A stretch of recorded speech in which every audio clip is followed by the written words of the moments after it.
Sweet 60 સફર 60 પછીની. નમસ્કાર, ગુજરાત ન્યૂઝમાં આપનું સ્વાગત છે અને સ્વીટ 60 કાર્યક્રમ સાથે હું છું માલવી. આ કાર્યક્રમની અંદર અમે આપને એવા વ્યક્તિ સાથે મળાવતા હોઈએ છીએ જેઓ 60 પાર કરી ચૂક્યા છે અને આજે અમે આપને એવા વ્યક્તિને મળાવવા જઈ રહ્યા છીએ જેઓ 84 યરના છે, એટલે કે 80 વર્ષ પાર કરી ચૂક્યા છે. સાથે સાથે તેમના જીવનની જો વાત કરીએ તો સામાજિક ક્ષેત્ર પણ તેમણે ઘણા બધા એવા કામો કર્યા છે જેથી આપણને પણ એક ઉત્સાહ આવે અને આપણે પણ એક્ટિવ રહી શકીએ.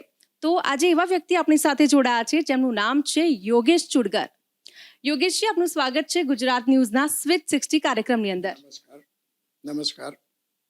યોગેશ ચુડગરની જો આપણે વાત કરીએ તો જે પ્રમાણે એમના જીવનમાં એમણે ઘણા બધા સામાજિક કાર્યો પણ કર્યા છે.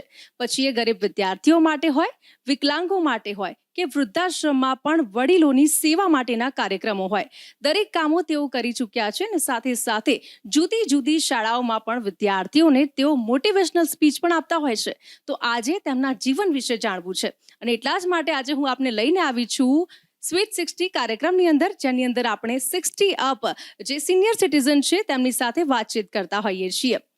યોગેશજી, જે પ્રમાણે આ વાત કરી રહ્યા છે કાર્યક્રમની સ્વીટ 60, આ કાર્યક્રમને સ્વીટ 60 નામ એટલા માટે આપ્યું છે કારણ કે સ્વીટ 60 એટલે સિનિયર સિટીઝન, પણ અમારી ભાષામાં જોવા જઈએ તો સિનિયર સિટીઝનની સાથે આપ હજુ પણ એક્ટિવ છો, આપ 84 વર્ષના છો, છતાં પણ આપ હજી પણ એક કાર્ય કરી રહ્યા છો, એ જે વ્યવસાય છે તેની સાથે પણ જોડાયેલા છો ને સાથે સાથે આપણા કારકિર્દીની પણ વાત કરવી છે.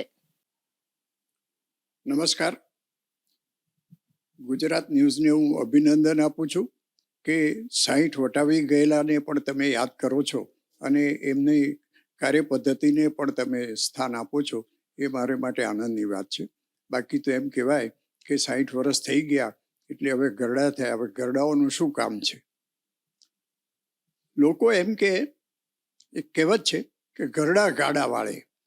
હવે મારી ભાષામાં હું કહું તો હવે ગરડા ગાડા વાળે ગાડા જ ક્યાં છે? હવે ગરડા તો ઠીક છે, આજના જવાનિયાઓ મર્સિડીઝ વાળે, એ જમાનો આવ્યો છે.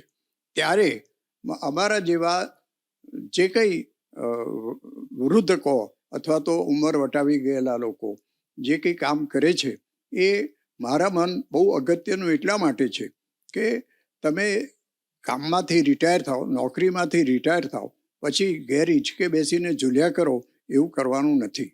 મારા હિસાબે 60 વર્ષ પછી અથવા તો નિવૃત્ત થાવ ત્યાર પછી તમે બધી જવાબદારીમાંથી મુક્ત થઈ જાઓ છો. મને યાદ છે કે હું મારી જુવાની જ્યારે હતી ત્યારે ચિંતા કરતો હતો કે મારા છોકરાઓને કેવી રીતે ભણાવીશ, ઇંગ્લિશ મીડિયમમાં ભણાવવા, સાયન્સમાં મોકલવા, એન્જિનિયરિંગમાં મોકલવા, આ બધી ચિંતાઓ હું કરતો હતો. એડમિશનનો પ્રશ્ન હતો.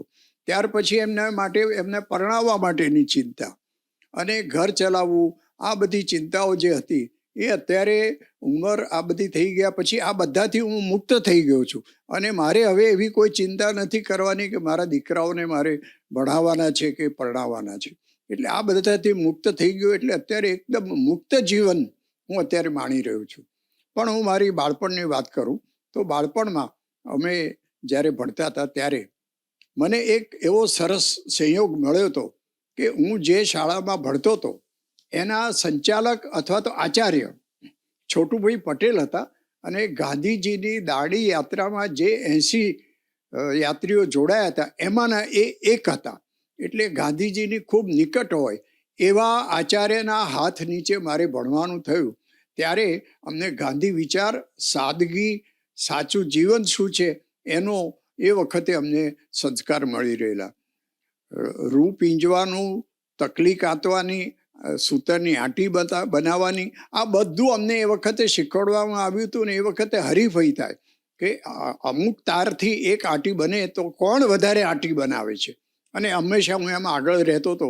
એનું હજુ મને યાદ છે.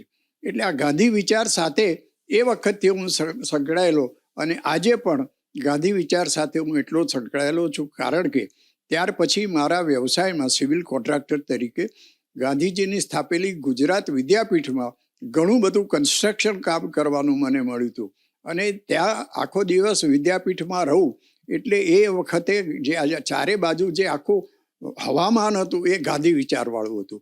એટલે મને એનો એક ફાયદો મળેલો.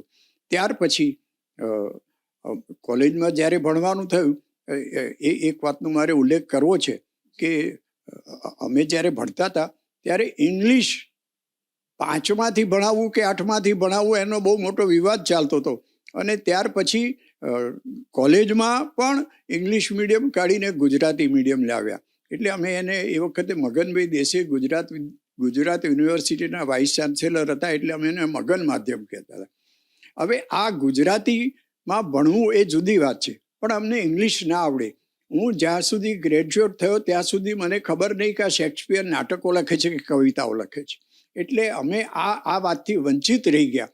અને આજે આ બહુ અગત્યનો મુદ્દો એટલા માટે થયો છે કે આ અંગ્રેજી નહીં આવડવાને કારણે મને શું મુશ્કેલી પડી. હું શિકાગો ગયો તો 2002માં. ત્યારે આપણા હાલના વડાપ્રધાન માનનીય નરેન્દ્રભાઈ એ વખતે એમને અમેરિકાનો વિઝા નહોતો આપ્યો. ત્યારે હું શિકાગોમાં હતો. ત્યારે ત્યાં આપણું એક ભારતીય જવાનોનું મંડળ હતું ને એમાં મને મળવા બોલાવે કે ભાઈ આ નરેન્દ્ર મોદી છે કોણ?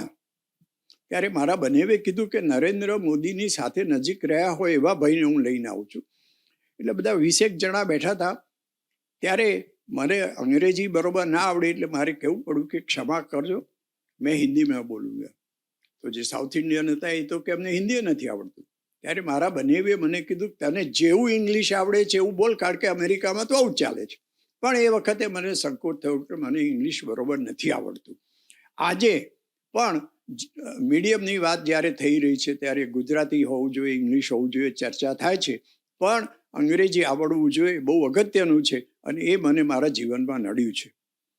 ત્યાર પછીની વાત કરું કે હું મારા કન્સ્ટ્રક્શનના બિઝનેસ સાથે સાથે RSS સાથે જોડાયેલો રહ્યો. RSSમાંથી મને જુદા સંસ્કારો મળ્યા અને લોકસેવા કરવી, કોઈ પણ જાતની કુદરતી આફત આવી હોય એમાં દોડતા જઈને મદદ કરવું, એ બધું મારા લોહીમાં વણાઈ ગયેલું. એટલે સેવા કરવાની વાત મારા લોહીમાં વણાઈ ગઈ છે એમ હું કહું તો ચાલે. ત્યાર પછી ગ્રેજ્યુએટ થયો, સારું કમાયો અને પછી લગભગ રિટાયર થયો. ત્યાર પછી પણ હું એટલો એક્ટિવ રહ્યો અને અપંગો માટે, વિકલાંગો માટે કામ કરવાનું હતું. એના માટે અમે જુદા જુદા વિકલાંગોની 4 શાખાઓ હોય. બ્લાઇન્ડ હોય, બેરામૂંગા હોય, મેન્ટલી રિટાર્ડેડ હોય. અને એ રીતે તમે જુઓ તો આ 4 શાખાઓમાં જુદા જુદા લોકો હોય. એમની સેવા કરવાનો મને ચાન્સ મળ્યો. એવી સંસ્થાનો હું ગુજરાતનો સેક્રેટરી રહ્યો. અમે આ લોકોને નોકરી અપાવવાનું કામ કરીએ. તો એનો એક સરસ દાખલો આપું કે મેન્ટલી રિટાર્ડેડ છોકરા હોય એને સામાન્ય રીતે ગાડા ગણવામાં આવે. અને અમારી ભાષામાં એવું હતું કે એ 15 વર્ષનું થાય પણ એનું મગજ 3 વર્ષનું હોય. એટલે હજુ મગજનો વિકાસ નથી થયો, ગાડા છે એવું નથી. તો મેં એક જે કામ કરેલું બહુ મોટું કે વટવામાં નિરમા સાબુની ફેક્ટરી, અને એમાં નિરમા સાબુની થેલી 1 કિલો પેક કરી અને એને સ્ટ્રેચર કરવાની. ત્યારે હું ત્યાં ગયો ત્યારે એના મેનેજરને કીધું કે ભાઈ મારા છોકરાઓને તમે નોકરી રાખો આ પેકિંગ કરવા માટે. ત્યારે મેનેજરે મને કીધું કે તમારા છોકરા એટલે કેવા? મેં કીધું કાલે હું 2 છોકરા લઈને આવું છું, તમે જોજો. 2 મેન્ટલી રિટાર્ડેડ છોકરાઓને હું ત્યાં લઈ ગયો અને એમની પાસે પેકિંગ કરાવવા બેઠા. ભાઈ 1 કિલો ભરવાનું છે. ભાઈ એમને તો 1 કિલો એટલે ખબર ના પડે. એટલે એક ડબ્બો આપ્યો અને એમાં પાવડર ભરીને આમ ફ્લશ કરે અને પછી કોથળીમાં નાખી અને સ્ટીચ કરે. એક મોટો ઢગલો હોય એમાંથી આ લઈને કરવાનું, એને બદલે ઢગલામાં એ લોકો તો હોળી રમવા માંડે. ધીમે ધીમે મેં એમને ટ્રેન કર્યા અને એ લોકોને નિરમા કંપની તરફથી એવું નક્કી કર્યું કે 1 થેલી પેક કરે તો એને 25 પૈસા મળે. તો ત્યાર પછી એ છોકરાઓને લાગ્યું કે આમાં તો કંઈ મળે એવું છે. એટલે ધીમે ધીમે બધા તૈયાર થયા અને એ છોકરાઓ આવી રીતે સ્ટીચ કરે. અને મને ગર્વની વાત છે મારે માટે કે લગભગ 45 જેટલા છોકરાઓને નિરમામાં એ લોકો સમાવ્યા અને આ કામ કરતા હતા. એમાંનો એક સરસ દાખલો એવો હતો જેનો મને અત્યારે પણ ગૌરવ છે કે એક છોકરો ત્યાં પોળમાં રહેતો હતો. ત્યાં બધા એને ગાડો કે અથવા તો એના મોટા ભાઈ ઘરમાં બધા સરખી રીતે ના રાખે. ત્યારે એકવાર એના મોટા ભાઈ એને લડ્યા. ત્યારે એ છોકરાએ કીધું તમે શેના મને લડો છો? હું કમાઉં છું, જો આજે 3.5 રૂપિયા કમાઈને આવ્યો. ત્યારે એના ઘરના લોકોના આંખમાં આંસુ આવી ગયા કે આ યોગેશભાઈ ચુડગરે શું જાદુ કર્યું કે આ છોકરો આ વાત કરે છે. મને આનો સંતોષ છે કે આવા લોકોને મેં સેવા કરી અને ઠેકાણે પાડે શબ્દ તો નહીં કહું, પણ એમને કંઈક કામ કરતા કર્યા અને સમાજમાં અથવા એમના ઘરમાં એમનું સ્થાન માન ભર્યું રહે એવું કર્યું. અને એવા કામો કરવાને માટે ભારતના રાષ્ટ્રપતિ તરફથી મને વિકલાંગો માટે કામ કરનારાનો ચંદ્રક મળેલો. એટલે મને એ વાતનો સંતોષ છે. ત્યાર પછી તો મારે રિટાયરમેન્ટ જેવું થયું ત્યાર પછી મેં નક્કી કર્યું કે હવે મારે કરવું શું. અને મારી એક વાત મુદ્દાની કરવી એ છે કે તમે 50 વર્ષ ના થાઓ ત્યારે એટલું તો સમજી લો કે તમે કાલે 60 ના થવાના છો, પછી 70 ના થવાના છો, પછી 80 ના થશો. તો તમારા જીવનનું પ્લાનિંગ કરો કે અમે પછી કરીશું શું. રિટાયર થાઓ એટલે ઘરમાં તો આપણું માન ઓછું થઈ જાય કે આ તો રિટાયર થયા છે. અને વહુ બેટા ચા લાવો તો એટલે વહુનો જવાબ આપે હમણાં તો જમીને બેઠા છો, શેના ચા માગો છો. આ વડીલોની પરિસ્થિતિ ઘરમાં ન થાય માટે કંઈક ને કંઈક પ્રવૃત્તિ કરવી જોઈએ ને એ હું કરતો રહ્યો. અને એનું પરિણામ એ આવ્યું કે જુદી જુદી સેવા પ્રવૃત્તિઓ આ વિકલાંગોનું કામ કરું, એવી જ રીતે વૃદ્ધાશ્રમમાં પણ. અને વૃદ્ધાશ્રમમાં તમને ખબર છે કે અત્યારે આપણી કમનસીબી છે કે વૃદ્ધાશ્રમની સંખ્યા વધતી જાય છે અને વૃદ્ધાશ્રમમાં રહેનારા વડીલોની સંખ્યા વધતી જાય છે. હું એમની વચ્ચે બેસું ને એમની વાતો સાંભળું ત્યારે મને મનમાં દુઃખ થાય. અને એ લોકો આખો દિવસ વડીલો બિચારા એમ કે પેટે પાટા બાંધીને છોકરાઓને ભણાવ્યા અને અમને અહીંયા કાઢી મૂક્યા. એક વખત એવો આવ્યો કે એના મેનેજરે એમ કીધું કે અમે લોકો દર મહિને 500 રૂપિયા લઈએ છીએ, 2 વાર ખાવાનું આપીએ, 2 વાર દૂધ ને ચા ને આપીએ ને એક રૂમમાં 4 જણા રહે. આ 500 રૂપિયા પણ એનો છોકરો ના મોકલે. 3 મહિના થાય એટલે વૃદ્ધાશ્રમમાંથી કે ભાઈ દાદા જય શ્રી કૃષ્ણ, હવે તમે જાઓ. હવે ક્યાં જાય, છોકરાઓએ તો કાઢી મૂકેતા. એટલે આ વાત મને કરી. મેં કીધું મારી પાસે આનો એક ઉપાય છે, મને અડધો કલાક આપો. હું ઘેર જઈને ચેકબુક લઈ આવ્યો. મેં 5 લાખ રૂપિયાનો ચેક લખીને એમને આપ્યો અને કીધું કે આનું એક જુદું ખાતું બનાવો, આના વ્યાજમાંથી જે આવે એના પેલાના પૈસા ભરજો તમે, અને એને કહેશો નહીં તારા છોકરાએ નથી મોકલ્યા. મારી આ વાતને આજે 5 વર્ષ ઉપર થઈ ગયા. એ 5 લાખમાંથી અત્યારે 45 લાખનું ફંડ થઈ ગયું. અને કોઈ પણ વૃદ્ધ હોય એની કોઈ પણ તકલીફ હોય તો એમાં એ પૈસામાંથી કામ આવે છે. આ કામ મેં કર્યું એનો પણ મને સંતોષ છે કે મારા 5 લાખમાંથી 45 લાખ થયા અને આ બધા વૃદ્ધોની જે અવસ્થા ખરાબ થઈ હતી. હવે એ મેનેજરે મને એવું કીધું કે રાત્રે 2 વાગે ઉઠીને પેલા બહાર લોનમાં ફરે અને ચિંતા કરે કે મારી આ દશા, છોકરાઓ મને આમ કર્યું તેમ કર્યું. મેં કીધું મારી પાસે બીજો તો કોઈ ઉપાય નથી, પણ એક ઉપાય છે કે આ લોકોનું મન ક્યાંક બીજે વાળવું. એટલે એમના માટે મેં ત્યાં આગળ સંગીતનો કાર્યક્રમ કર્યો અને મોટા ભાગના બધા મોટી બને એટલે જૂની ફિલ્મના ગીતોનો કાર્યક્રમ કર્યો. એ સરસ ગીતો બધાએ સાંભળ્યા. એમાં એક માજી ઊભા થયા, લગભગ 78 વર્ષના હશે. એમણે મને કીધું કે ભાઈ મારે બૈજુ બાવરા ફિલ્મ જોવી છે. 1948-50 આવેલી ફિલ્મનું એની સીડીએ ના મળે કે કોપીએ ના મળે. હવે મારે એમને બૈજુ બાવરા બતાવવું કેટલું મુશ્કેલ કામ. મુંબઈમાં મારો એક ફ્રેન્ડ હતો, એને મેં કીધું, એને ત્યાંથી ગમે ત્યાંથી શોધીને સીડી લાવ્યો. હું પ્રોજેક્ટર લઈ ગયો, સ્ક્રીન લઈ ગયો ને ત્યાં પિક્ચર બતાડ્યું. એ માજી એટલા ખુશ થઈ ગયા કે બેટા તે બહુ સારું કામ કર્યું. યોગેશજી, આપે જે પ્રમાણે વાત કરી કે વૃદ્ધાશ્રમમાં પણ આપે સેવા આપી છે, અને ખાસ કરીને મારે એ પણ જાણવું છે કે તમે સિવિલ એન્જિનિયર અને સિવિલ કોન્ટ્રાક્ટર છો, તો પછી આ લખવાનું અને ખાસ કરીને આપ રાજકીય વિશ્લેષક તરીકે પણ ટીવી ચેનલની અંદર જોવા મળતા હો છો, તો કઈ રીતે? હું કદાચ એવું માનતો હતો મારી જાતને કે આઈ એમ અ ગુડ ઓરેટર. અને રાજકીય મેં કીધું એ પ્રમાણે RSSમાં જોડાયો, પછી ભાજપમાં થોડો સક્રિય થયો, એટલે રાજકીય સંબંધ તો હતી. એટલે જ્યારે પછી તો મેં રાજકારણ છોડી દીધેલું, પણ ટીવી ચેનલોમાં રાજકીય વિશ્લેષક તરીકે મને જુદી જુદી ચેનલમાં સ્થાન મળ્યું. અને એમ કહેવાય કે અઠવાડિયામાં 3 થી 4 ડિબેટો કરું. અને 2014થી 2025 આજે થઈ ત્યાં સુધી હું ડિબેટો કર્યા કરું. હવે થોડી નિવૃત્તિ લીધી છે, પણ રાજકીય વિશ્લેષણ કરવું તટસ્થ રીતે, ભાજપ, કોંગ્રેસ, કોઈ પણ પાર્ટીઓ એનું ખેંચ્યા વગર બેના પ્લસ માઇનસ પોઈન્ટો રજૂ કરવા, એ રાજકીય વિશ્લેષક તરીકે મેં કામ કરેલું. અને સામાજિક પ્રશ્નો ઉપર પણ મારી ચર્ચા થાય.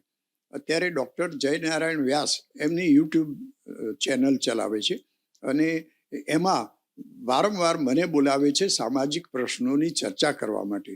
અને મારી ચર્ચાઓની એટલી બધી ચર્ચા થાય છે કે જયનારાયણ વ્યાસનો મારી પર ફોન આવ્યો બીજે દિવસે કે કેનેડાથી ફોન આવ્યો કે આ ચુડગર સાહેબ છે કોણ, અમને એમનો ફોન નંબર આપો. એટલે મને લાગે છે કે મારું ઓરેટરશીપ અને મારી રજૂઆત, પ્રશ્નને સમજવો અને રજૂઆત કરવી એ બહુ અગત્યનું છે. એટલે આ રીતે રાજકીય વિશ્લેષક તરીકે, સામાજિક વિશ્લેષક તરીકે હું ટીવીમાં ઘણીવાર દેખાયો છું. યોગેશજી, આપે પુસ્તકો પણ લખેલા છે. સાચો હીરો છે, આખરી ખ્વાહિશ છે, ટીનેજર્સ વાળી એક બુક છે. તો આ બધી બુક લખો છો તો તમને ઇન્સ્પિરેશન ક્યાંથી મળે છે? કંઈક ને કંઈક લખતા રહો છો. 80 અપ છે છતાં પણ તમે આટલા કહેવાય ને કે એક્ટિવ રહો છો, અને ખાસ કરીને આ બધા વિચારો આવવા એ ખૂબ જ મુશ્કેલ હોય છે આ એજની અંદર. તો એ કઈ રીતે તમે કરો છો? મારે કોરોનાને અભિનંદન આપવા જોઈએ કે કોરોનાનો પીરિયડ જ્યારે આવ્યો ત્યારે ઘરમાં જ ભરાઈ રહેવાનું, આખો દિવસ ટીવીમાં જોવાનું. ત્યારે એક પેલી બહેન આવીને કે આજે આટલા કેસ થયા ને આટલા ડેથ થયા, એ સાંભળીને કંટાળ્યો. રામાયણ મહાભારત તો જોયું, તો મારે કરવું શું?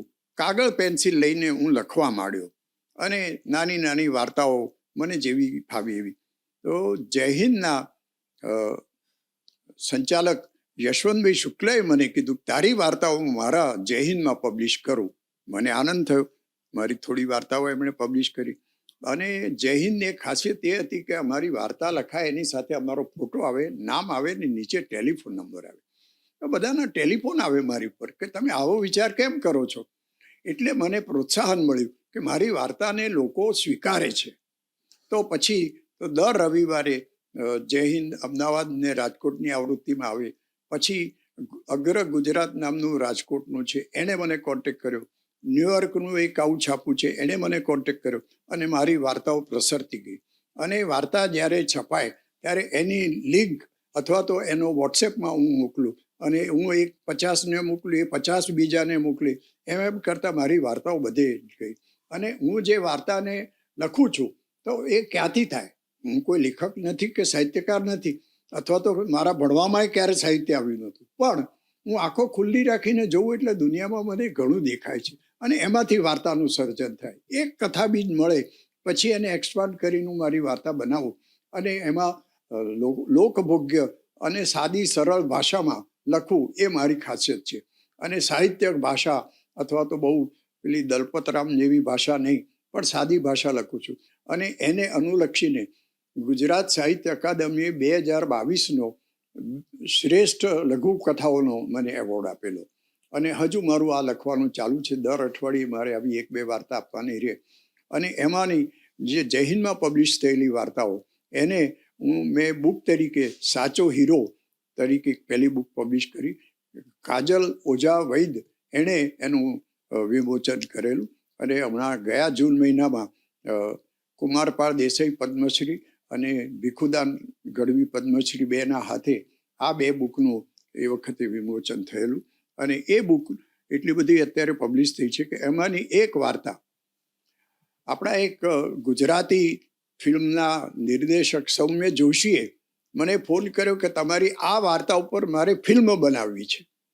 મેં કીધું મારે એની કોઈ રોયલ્ટી નથી જોઈતી, પણ તમે બનાવવાની વાત કરો છો એનાથી જ મને ગૌરવ થાય છે કે મારી વાર્તાની કક્ષા કદાચ આટલી ઊંચી છે. ફિલ્મ જ્યારે બનશે ત્યારે.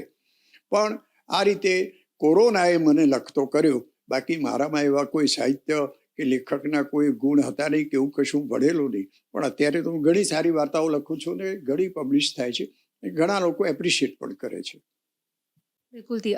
યોગેશજી, જે રીતે અત્યારની આ ઉંમર હોય છે, 60 પછી લોકો નિવૃત્ત થઈ જતા હોય છે. આપે જે પ્રમાણે જણાવ્યું કે ઝૂલા ખાતા હોય છે કે પછી કહેવાય ને કે દિનચર્યા એવી જ રીતે નીકાળી દેતા હોય છે. પરંતુ આપની વાત કરીએ તો અત્યારે આપ જે રીતે એક્ટિવ છો, અત્યારે પણ આપ ડિબેટમાં ભાગ લો છો, સાથે સાથે આપે જે પ્રમાણે જણાવ્યું કે હજી પણ તમારું લખવાનું જે છે એ ચાલુ જ છે. તો આટલું બધું લાઈફમાં કઈ રીતે તમે કરી શકો છો? એ એક ટીપ મળી જાય અમારા દર્શક મિત્રોને.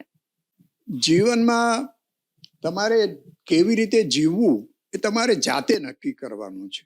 મોરારી બાપુ કે વિવેકાનંદ તમને જ્ઞાન આપીને તમે એ પ્રમાણે વર્તો એવું નહીં, તમને પોતાને એવું થવું જોઈએ. અને એના કારણે તમે વિચાર કરો કે હું શું કરી શકું છું, અથવા કેટલીક એબિલિટી તમારામાં નથી પણ એને કેળવો. તમારા આટલા વર્ષો તમે જીવનમાં કાઢ્યા, કોન્ટ્રાક્ટર તરીકે મારે છેક નીચલા વર્ગથી માંડીને આર્કિટેક્ટ જેવા લોકો સાથે કામ કરવાનું થયું. એમાંથી ઘણું બધું મને શીખવા જાણવા મળ્યું. અને જે રીતે હું સમાજમાં ફરું, ઝૂંપડપટ્ટીમાં ફરું અથવા તો શાળાઓમાં ફરું, ત્યાં બધું જોવા મળ્યું. ત્યારે મને થયું કે હું આ કરી શકું એમ છું. ટ્રાય કરો, આ કરું, આમાં સફળ નથી થતો તો એ રહેવા દો, બીજા ફિલ્ડમાં કરું. એટલે એવી રીતે કરતાં કરતાં મારા અત્યારના જીવનના પાછલા વર્ષોમાં પણ હું એટલો જ સક્રિય રહ્યો છું. કદાચ કોઈ મને ફોન કરે કે ભાઈ તમને આ બુધવારે મારે આમ છે, ત્યારે મારે જોવું પડે કે ભાઈ વાર બુધવારે મારે તો આ જગ્યાએ જવાનું છે, આ રોટરી ક્લબમાં મારે લેક્ચર આપવા જવાનું છે. એટલે આ રીતે હું કાયમ બિઝી જ રહું છું. અને એ એટલા માટે કે મેં નક્કી કર્યું છે કે મારું પાછલું જીવન માત્ર રિટાયર થયા જેવું નથી કરવું, અને મારે કામ કરવું છે અને લોકસેવા કરવી છે. અને લોકોને મારી પાસે જે કંઈ જ્ઞાન આવ્યું, સમાજે અત્યાર સુધી મને આપ્યું, આટલું કમાયો, આટલું જ્ઞાન મેળવ્યું, તો એ મારે સમાજને પાછું આપવું છે. આ એક નિયમ હેઠળ હું આમાં સક્રિય હજુ રહી શક્યો છું. યોગેશજી, અત્યારની જે જનરેશન છે અને આપે જે પ્રમાણે બુક લખી છે ટીનેજર્સને લઈને, તો ખાસ કરીને એ જાણવું છે કે આજકાલ આપણે જોઈએ છીએ કે આજકાલની જનરેશન અને જે પ્રમાણે એ લોકોના ડિસિઝન્સ હોય છે ને, ખાસ કરીને તાલમેલ નથી બેસતો હોતો, માતા પિતા હોય કે પછી બાળક હોય કે પછી દાદા દાદી હોય. તો એને લઈને તમે શું કહેવા માંગો છો? કઈ રીતે તાલમેલ બેસાડવો જોઈએ? ખાસ કરીને એમની સાથે કેવી રીતે સમય પસાર કરી શકાય? તમે અત્યારે મારે ત્યાં આવ્યા ત્યારે કેટલો બધો ટ્રાફિક તમને નડ્યો. ત્યારે જે ગાડી ચલાવનાર છે એ ધ્યાન રાખીને ચલાવે છે કે ભાઈ આ જગ્યા છે, અહીંયા ઊભા રહેવાનું, અહીંયા આગળ જવાનું. એવી રીતે અત્યારનો જે સમય પરિવર્તન, એની સાથે પરિવર્તન એ દુનિયાનો એક કાયમી નિયમ છે. તો પરિવર્તન તો થવાનું. અમે જ્યારે સ્ટુડન્ટ હતા ત્યારે કેટલું તોફાન કરતા તે અમને ખબર છે. અને મા બાપ અમને લડે, પણ મા બાપ લડે એના કરતાં એકવાર આગળી કરે એટલે અમે ચૂપ થઈ જતા હતા. એ હવે થઈ શકે એવું નથી.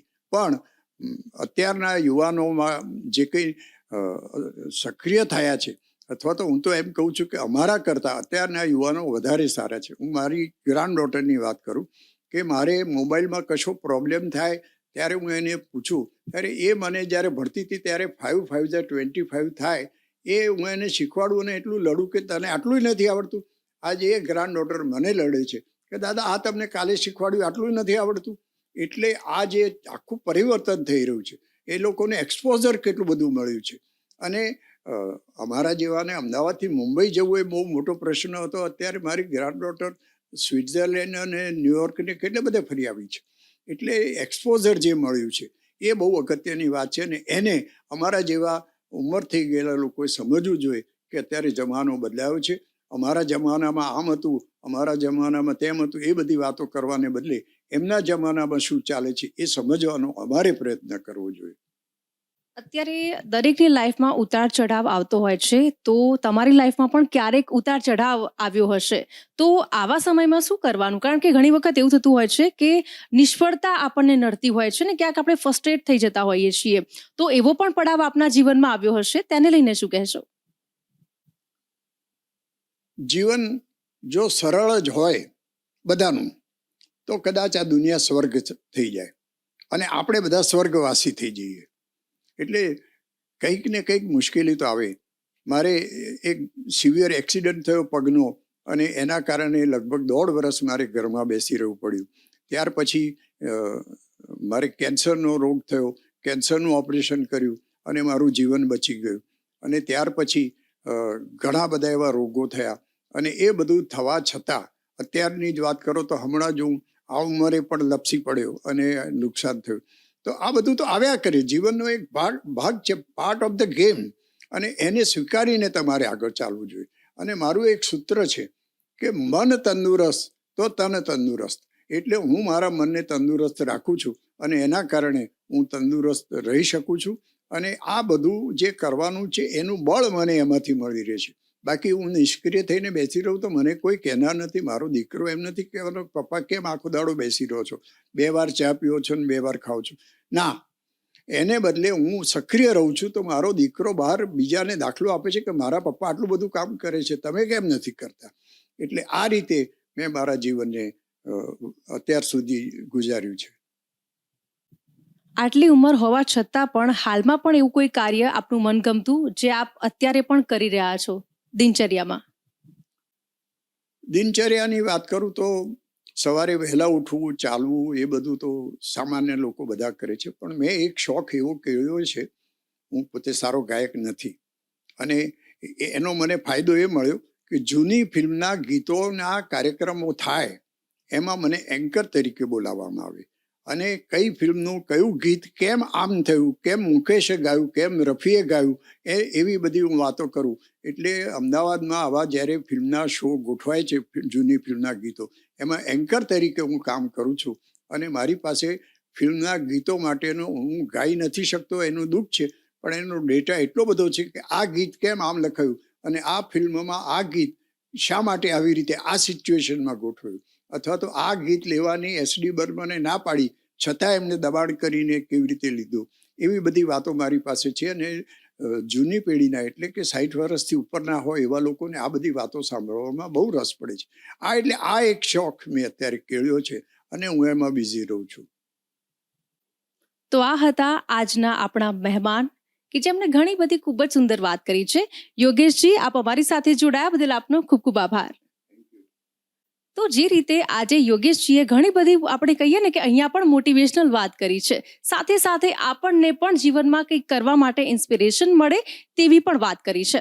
તો સ્વીટ 60 કાર્યક્રમની અંદર અમે આપને એવા મહેમાનોને મળાવતા રહીશું, સાથે એમના પરિચય પણ આપીશું અને સાથે સાથે એમના જીવનની જે પળો છે, જે યાદગાર એમના જે કારકિર્દી છે તેમના વિશે પણ વાત કરતા રહીશું. ફરીથી મળીશું. અત્યારે મને આપશો રજા. નમસ્કાર.